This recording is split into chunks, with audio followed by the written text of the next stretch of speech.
Hi everyone, thanks a lot for joining today. Let's give it another 2 to 3 minutes so that everyone is able to join.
Welcome to those of you that just joined. Let's give it another minute and start at 4:03 so that anyone still pending can join.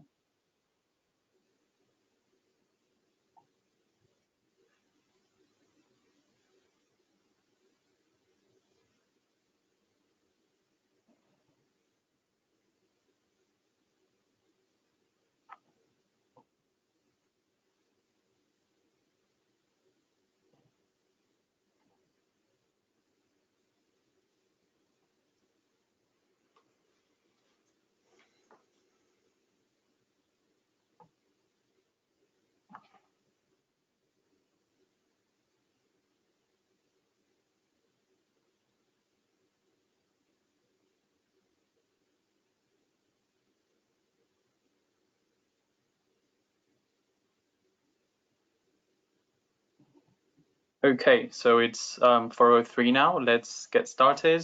Thank you all for attending today's webinar. We will be talking about REPowerEU. We'll cover the different opportunities this plan represents for players within the utility scale solar industry. Just some introductions here. My name is Gonzalo de Blas. I work as an account executive at RatedPower. And I'm very happy to present our guest today, Ignacio Asenjo, who works as a policy officer in charge of solar energy within the renewable energy unit of the Directorate General for Energy at the European Commission. Thank you very much for being with us today, Ignacio. So Ignacio will present for around 20 minutes, after which we will have another 20 or so minutes for a Q&A. Any questions you have during the presentation or after, you can at any point just write them in the chat that you have there on the right. And yeah, I believe this is all. So before I pass on the floor to Ignacio, just some background as to who we are at RatedPower. At RatedPower, we offer PV Design, which is a cloud-based software. Which on a mission to accelerate photovoltaics. We're on a mission to accelerate photovoltaics. And in the 5 years we've been in the market, we have helped more than 160 customers speed up their time to layout and reduce the LCOE of their utility scale PV plants. I think all set on my end. So Ignacio, the floor is yours.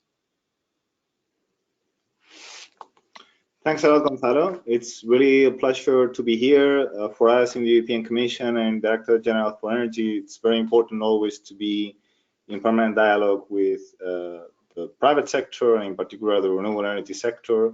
Your sector, you are the ones who are making the decisions and investments for renewables, so really want to hear from you what you think about our policies and our plans. Can we, Gonzalo, move on to the presentation? I cannot say it myself, but... Sure. We are currently in the first slide, from goals to actions. Oh, because that's not what I see myself, but I can open it here in my desktop, perhaps.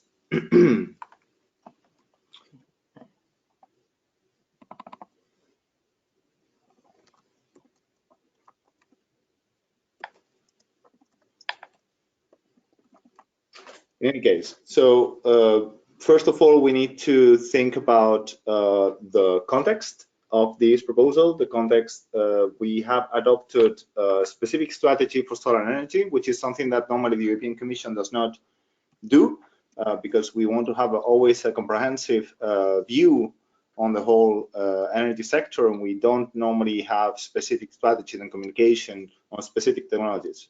But of course, solar energy is a very important source of energy for the future of our energy system, for decarbonization, and it plays a very important role, and that's why we are giving it a specific priority by adopting the European Union solar energy strategy in May this year as part of the REPowerEU package. I mean, the general context of the REPowerEU package is really a consequence of the war started by Russia against Ukraine and the impact this is having on our energy system and our energy prices. And since May, this situation has only worsened, and we have to really step up our approach and our response to that. And actually, some additional decisions are going to be taken in the next few days and weeks.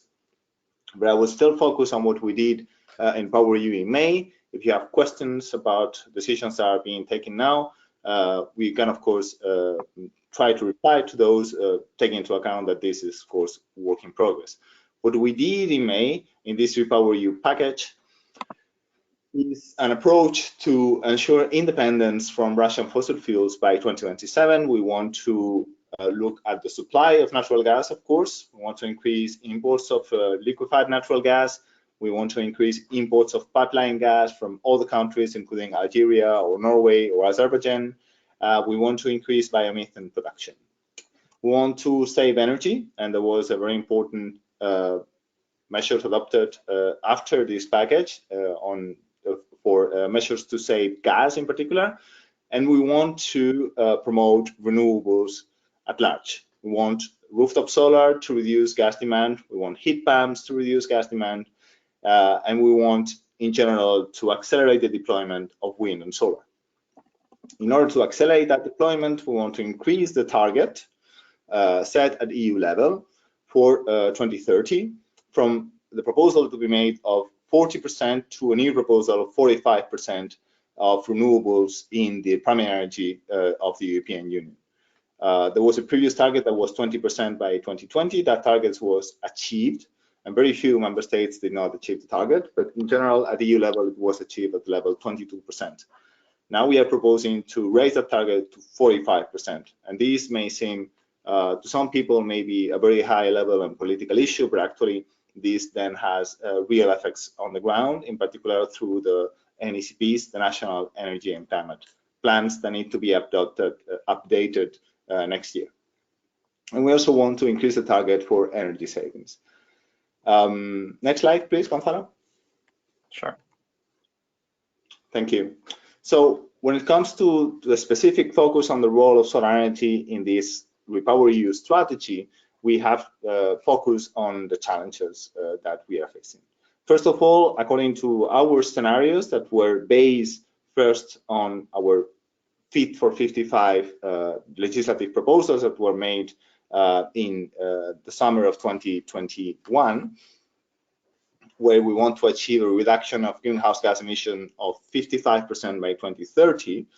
And we add to this the additional efforts that we have to make to get rid of our dependence on Russian fossil fuels.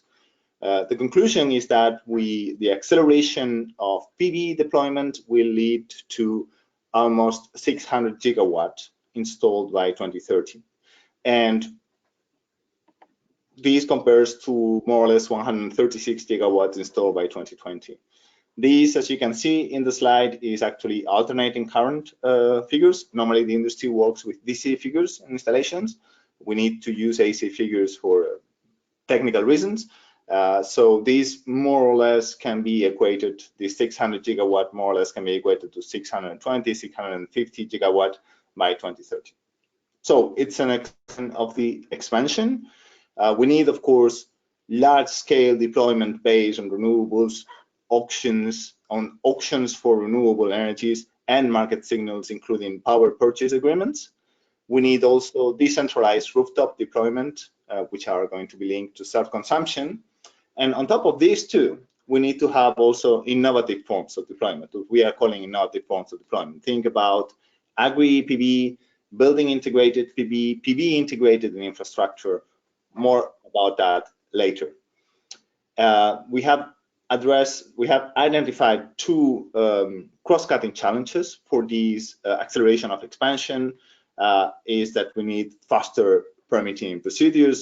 We know from the industry that permitting is really #1 problem at this point in most member states, although some member states are doing pretty well, but in most member states, permitting is really the main obstacle. And we also think we need to address bottlenecks in skilled workforce. There seems to be a problem with this surge in installations that we are having, particularly in the rooftop sector, to find enough professionals for installation of panels. I'd like to hear from you if you also have this problem of skill shortages in the large scale deployment sector, although I think that the problem is less important there. Just for you to know, we also look at the supply side. We think we have a problem of over-reliance on imports from a single country of PV panels, and we need to address that because this creates risks for the supply in the future. And we also want to look at sustainability requirements for PV systems sold in the EU to make sure that they contribute as much as possible to actual greenhouse gas reductions. I will not develop too much the rooftop part, but for us, of course, in general, is very important. We think that rooftop deployment brings solar value for EU citizens, shields them from the volatility of fossil fuel prices, and this can work very well if we provide citizens with the right incentives and use PV also to address energy poverty. And energy communities, we think, is a very important instrument to do that. Next slide, please, Gonzalo. So in order to, through this EU solar energy strategy, we have adopted 4 main flagship initiatives to address those challenges. The EU Solar PV Industry Alliance focuses on the supply side and on addressing the challenges that projects are finding to actually expand manufacturing of PV in the European Union itself, and also to diversify supplies from other countries, and in particular, the issue of financing. I won't develop that too much in this presentation. We have also presented a permitting package that is not only for solar, of course, also for wind and renewables, but it is a set of legislative proposals, a recommendation, and a guidance to member states to accelerate permitting, which is a problem that we are taking very seriously here in PG Energy. We have launched an EU Solar Rooftops initiative, which is perhaps the main initiative within the solar strategy, but I understand not so important for this audience. And finally, a skills partnership to try to support all renewable energies, the development of the skills needed for the deployment of all renewable energies. And finally, apart from these 4 flagship initiatives, we're also working on a guidance to member states on the innovative forms of deployment of solar energy that was mentioned before. Next slide, please. Permitting, probably the most important at this point. So we have issued a guidance on good practices, best practices that we have seen in some member states and that we think could be replicated in other member states. In this framework, we have been working and putting all our attention in a set of challenges and possibilities for improvements. Let me list a little bit of the areas that we have focused on. We want to shorten and simplify the procedure. Member states, we want member states to shorten and simplify the procedures. We want to facilitate citizen participation. Facilitate means make it lighter and simpler also to go faster. So the participation is very important, but we need it to go faster. Improving internal coordination among different departments at the government level. We want clear procedures that are clear for stakeholders and also digitalized as much as possible. We need to ensure that administration has sufficient and skilled human resources, and we want better identification and planning of locations for projects. So these are some of the elements that we have included in the recommendation to speed up permit granting procedures. And then we have also added legislative amendments, proposals for legislative amendments in the Renewable Energy Directive that establishes already a time limit for these permitting procedures of 2 years. And we have brought this idea of renewable go-to areas. So where member states and governments would have to identify zones within their country or the region, if it's a regional government, where promoters could seek as priority for the deployment of renewable, and that affects in particular environmental impact assessment. You could have a general environmental impact assessment for the whole area, so that when the actual project comes, you will have simplified procedure for the environmental aspect, and so that the procedures for permitting would be much faster. Another element that and a few other ideas that I think are interesting can be discussed. We have also promoted the idea of administrative positive silence in some cases. So if there is no reaction from administration, in some cases, this could be considered as a positive answer, and we have other ideas to try to speed this up. And we have also added obligation to install solar energy in new buildings, in certain categories of buildings, and also in certain categories of existing buildings as well, which will probably increase demand for installation on rooftops. Next slide, please. Well, solar rooftops, again, this is key for us, but I won't go too much into details. There is the solar obligation. We want to ensure that there is effective access to individual and especially collective self-consumption, which is a problem in most member states. And we want to make sure that the administration offers a combination of renovation and solar installation schemes together for buildings. Next slide. This, I think, is an interesting, because I think it's important for the future. We want to develop a guidance to member states on innovative deployment. So innovative deployment, this slide is focused only on floating PV, but I will also develop on other forms of innovative deployment. When we think about innovative deployment, we are thinking about agri-PV, we are thinking about floating PV, which is what is developed in this slide. Sorry for that.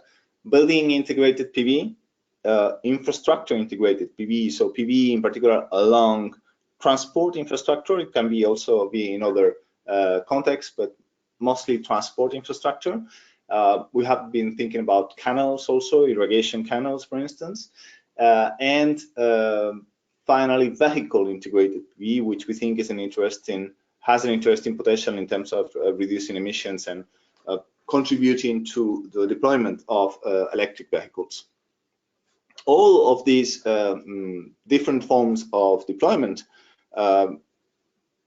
promise a lot of potential, in particular, of course, in terms of quantity agri-PV, but also infrastructure integrated PV. But all of them, they meet regulatory and legal and sometimes policy-related obstacles. So what we want to do with this guidance is first study what are these obstacles, study what are the best practices in some member states, and try to ensure that we diffuse those best practices among all the member states, so that we don't rely only in deployment based on ground-mounted large-scale installations and rooftop installations, that we can also have these other kinds of installations that we call innovative forms of deployment that constitute two main cases.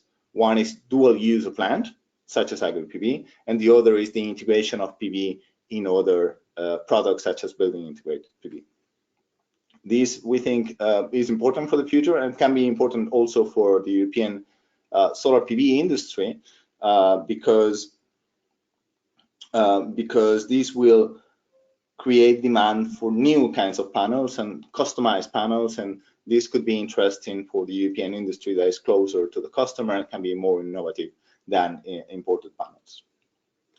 These are the main elements that I wanted to develop. There are some other elements that we think are very important.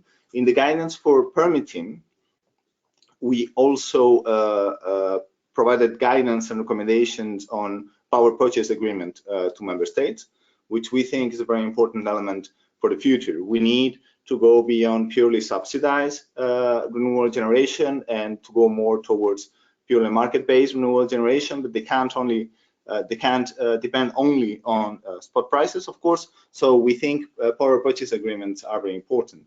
And we have noted that power purchase agreements have been developing very strongly in some member states, and in most member states they have not yet. And we think this is partly related to, of course, some regulatory requirements that sometimes are too demanding in some member states, but also is linked to the way that state subsidies to renewable energies are designed. We think it's very important that regulators and governments think about complementarity with PPAs when they design their support schemes to renewables. This is another element that we want to keep working on. But I think I would stop here, and I would be open to questions from you all, and I hope that I was clear enough.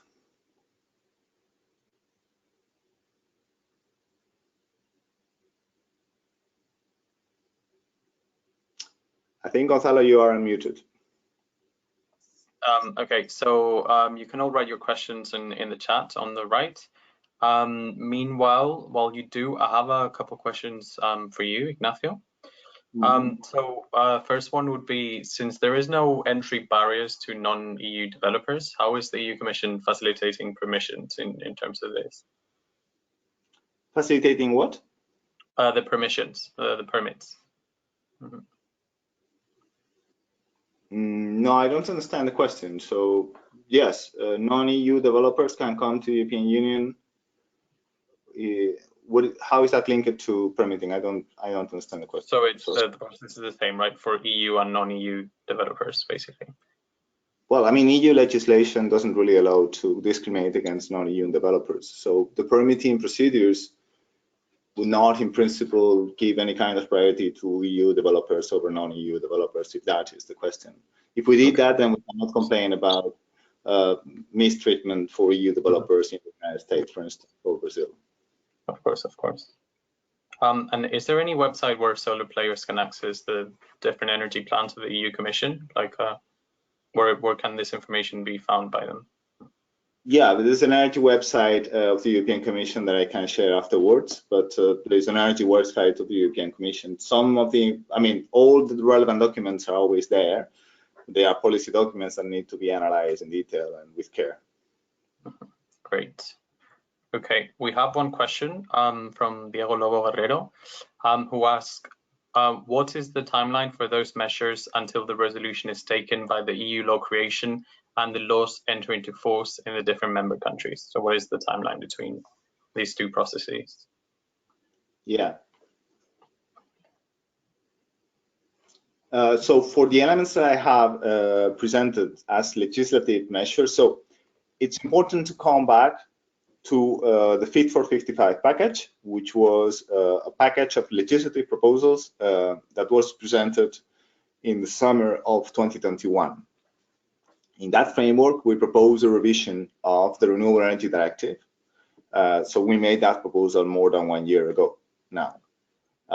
In May, in the REPowerEU package, we proposed some additional amendments to our own proposal, such as raising the target to 45% instead of 40% we were proposing before. All this is now under negotiation with the Council and the Parliament. We hope that what we call trilogue negotiations, so negotiations between the three institutions, will start soon in the coming weeks, and that maybe we will have an agreement by the end of the year. Now, the law itself will say by when national laws, national legislations will have to be adapted to the new directive. Normally, it takes around 2 years to do that. But some member states, of course, are much faster than others. So it will be around 2025 that we will have the new legislation in place. This being said, once you have an agreement, some things can actually go very fast in terms of policy implementation. For instance, as I said before, you will have an update of the national energy and climate plans taking place next year, and these updates will make sure as European Commission that they are aligned with the 45% target and with these targets for solar deployment that I've mentioned before with 60 gigawatt by 2030. So we need national plans that lead to this 60 gigawatt by 2030. And national plans normally means a schedule of auctions, among other things. There can be also support schemes and other variables, including forecast for PPA deployment, PPA-based deployment, and we only need all this to add to 600 gigawatt by 2030. So we'll be working on that as from next year. So legislation and actual legislation on the ground is not the only way to make these things happen. That's why we also adopt recommendations and guidances to member states to help them to improve how they are working. Great, thank you for that, Ignacio. Very educational. I hope that answered your question, Diego.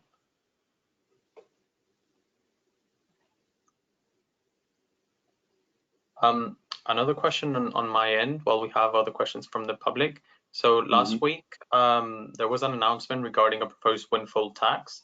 What is the rationale behind, or how would this work?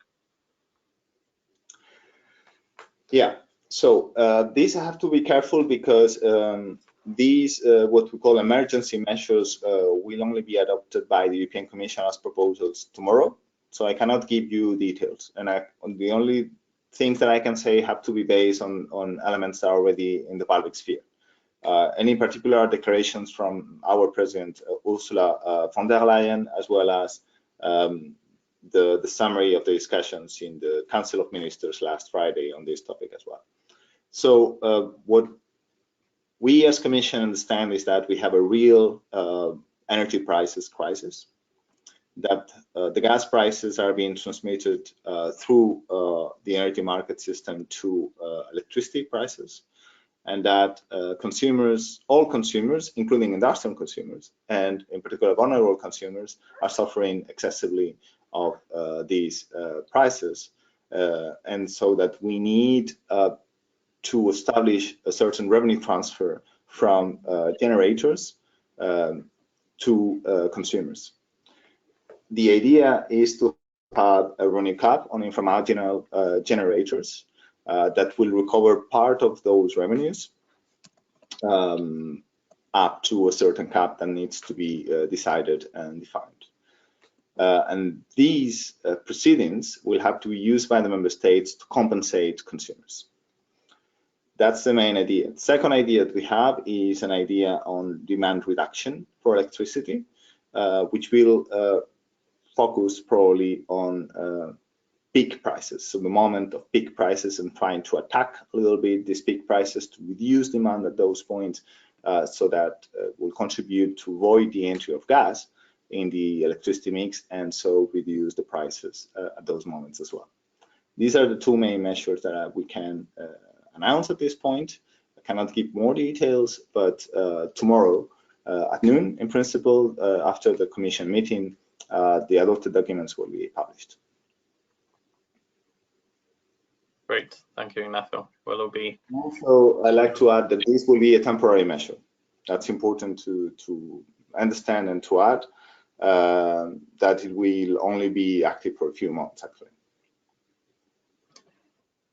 Great. Okay, we have another question from Wazim Malik. What are currently the EU regulation for solar energy wheeling projects? Solar energy what? Wheeling, energy wheeling. Wheeling like a wheel? Yes. Maybe Wazim, if you can expand a bit on this in the chat while we answer another question. We have one from Diego again, saying the aim is to get to 45% of solar market share for renewable energy. PV can be deployed fast if large scale is supported. In the event that we do reach the 600 gigawatt, before 2030, are caps to be expected when those numbers are reached, or what's going to happen after the goal is reached, let's say? The 45% goal?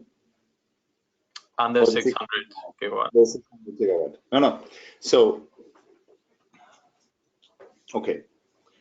What we do as European Commission is to establish a EU-wide target for the contribution of renewables to the primary energy consumption of the European Union. As I said, we had a 20% target for 2020 that was achieved. We are around 22% now. We are establishing a target of 45% by 2030.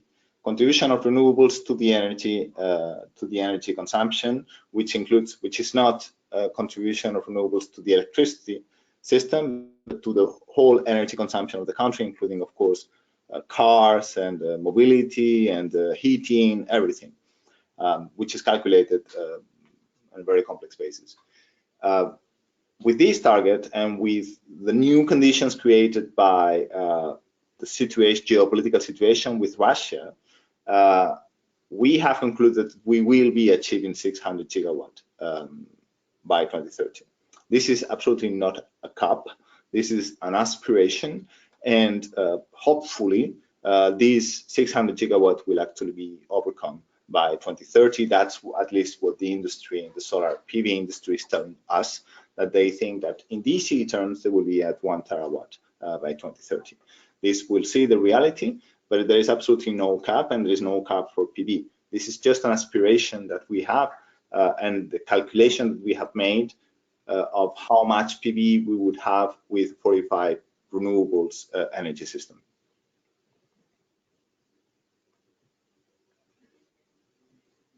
So hopefully it will be beyond that.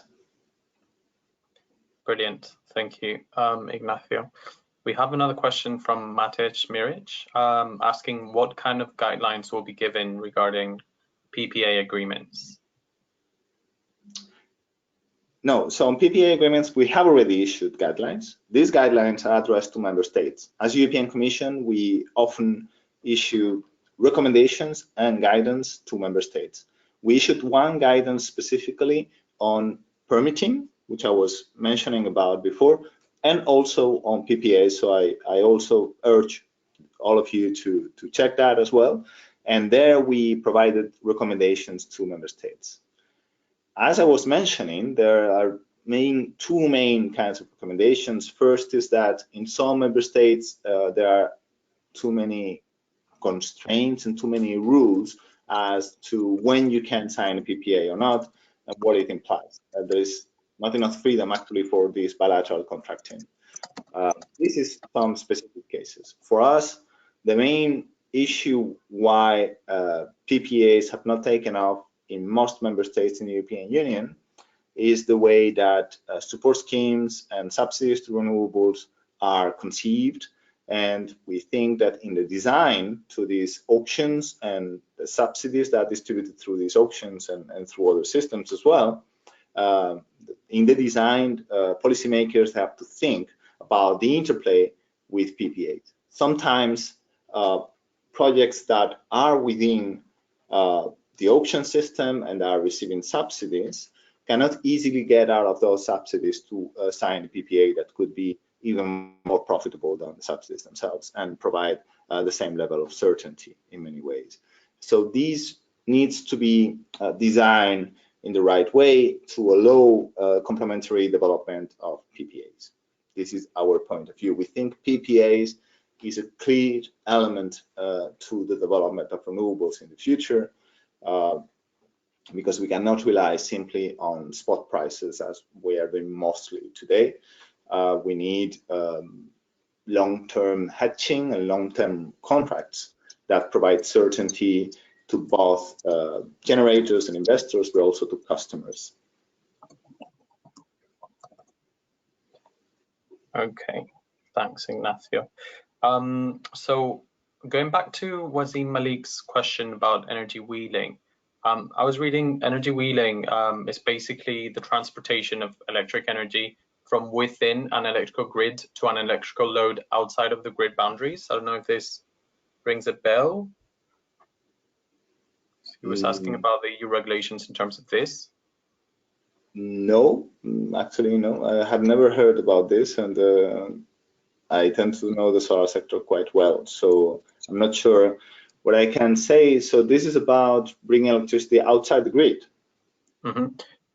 So wait, sorry, Wasim just said we don't have enough space to our industrial rooftop to offset energy.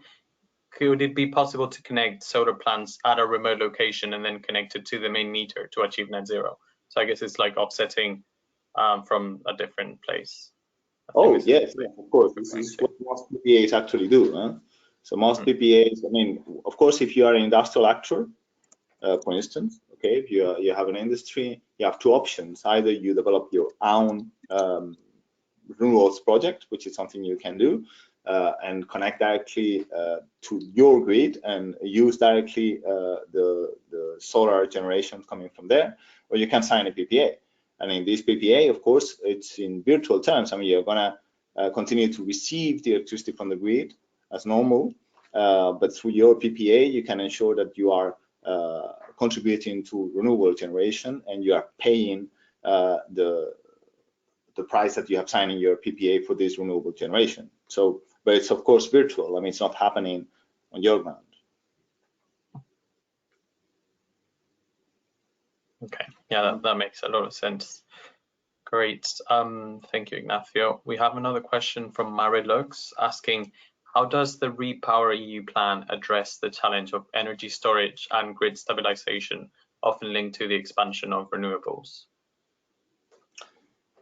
That's a very good question, and it's clear for the future of our energy system is more renewables, hopefully much lower prices because marginal cost of renewables are so low. So let's hope that we can move towards there in the future. But of course, the integration of those renewables presents challenges in terms of flexibility options. So we need to find ways for the system to procure flexibility options. Some of those are mentioned in the question, such as storage, but others come from the demand side, and in particular, demand side response that are quite important. So how we can create the right incentives for those flexibility options and how we can make sure that the energy system procure them. This is something we need to think, and we have a long-term challenge at this point. So to face the current transmission of high gas prices to electricity prices, first we are taking these emergency measures that I was mentioning before, but then Ursula von der Leyen has also mentioned that we want to make a reform of the electricity market design. And one of the challenges, so that there's been a document to explain also what are the market reform options, and clearly ensuring that we can source the flexibility that we will need for the system is one of the key challenges that we have, and we need to think about how best to procure that. And it's challenging, and I think we can acknowledge that for the moment we haven't found the right mechanism to do that, and it's taken a bit too long to ensure that the right incentives for storage or demand response are actually there. So this will be addressed through this electricity market design reform that will be discussed in the coming months.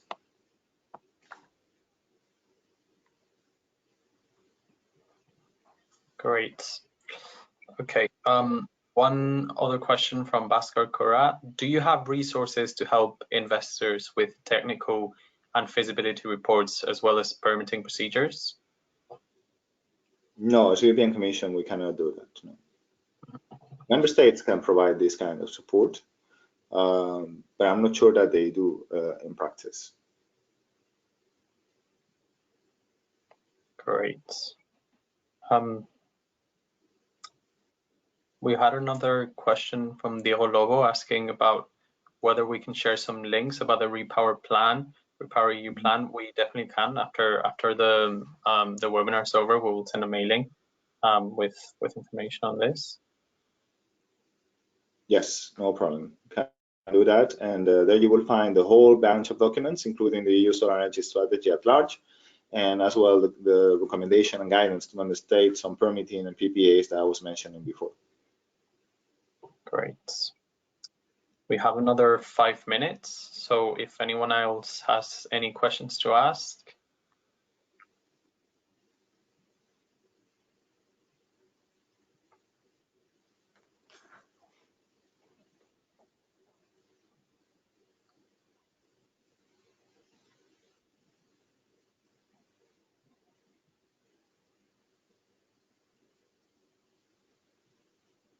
No, well, in this case, if there aren't any more questions, perhaps we can leave today's session here. Thank you again very much for your time today, Ignacio. Thank you all for attending as well. That was a very interesting talk. And yeah, thank you very much all. Well, thank you very much. Just to add, last time that, as I say, the European Commission sees a very, very important role for solar energy. In the future, we are in a moment of considerable uncertainty in the energy sector. And as European Commission, we want to work to provide certainty in the system. That's why the emergency measures that we are working on and will adopt early tomorrow are trying to provide that kind of certainty even in this very difficult context. And this electricity market design reform I was mentioning before will have among its most important objectives, one, to ensure that the signals to attract investments in renewable energies will continue to be there, and secondly, to ensure what I was just saying, we will be able to source flexibility options to continue to be able to absorb these intermittent renewables that we put into the system.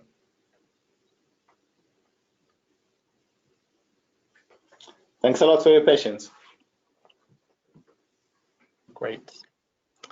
Thank you again, Ignacio. Thank you everyone for your interest and your questions. We will send some follow-up information with links and resources shortly, so we can leave it here. Have a good rest of the day, everyone.